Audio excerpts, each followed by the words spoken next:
இதோ பரலோகத்தில் திறக்கப்பட்டிருந்த ஒரு வாசலை கண்டேன்.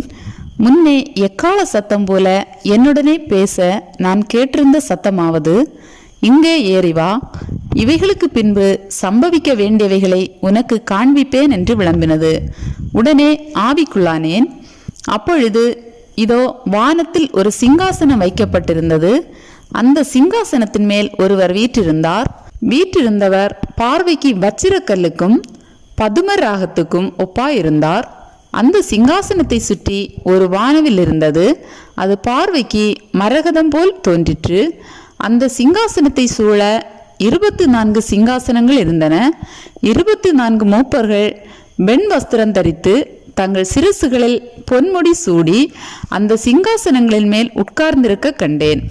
அந்த சிங்காசனத்திலிருந்து மின்னல்களும் இடி முழக்கங்களும் சத்தங்களும் புறப்பட்டன.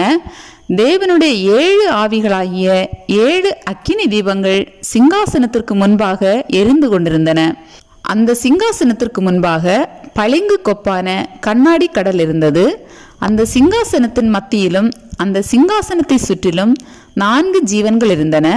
அவைகள் முன்புறத்திலும் பின்புறத்திலும் கண்களால் நிறைந்திருந்தன.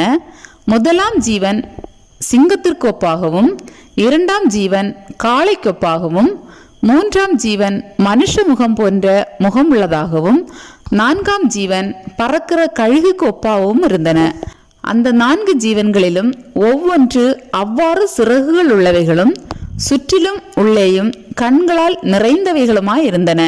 அவைகள் இருந்தவரும் இருக்கிறவரும் வருகிறவருமாகிய சர்வ வல்லமையுள்ள தேவனாகிய கர்த்தர் பரிசுத்தர் பரிசுத்தர் பரிசுத்தர் என்று இரவும் பகலும் ஓய்வில்லாமல் சொல்லிக் கொண்டிருந்தன.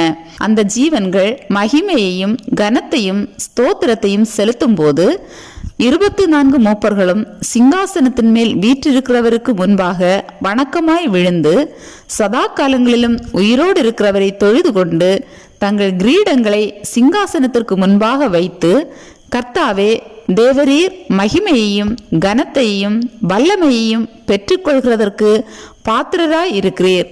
நீரே சகலத்தையும் சிருஷ்டித்தீர். உம்முடைய சித்தத்தினாலே அவைகள் உண்டாயிருக்கிறவைகளும் சிருஷ்டிக்கப்பட்டவைகளுமாயிருக்கிறது என்றார்கள்.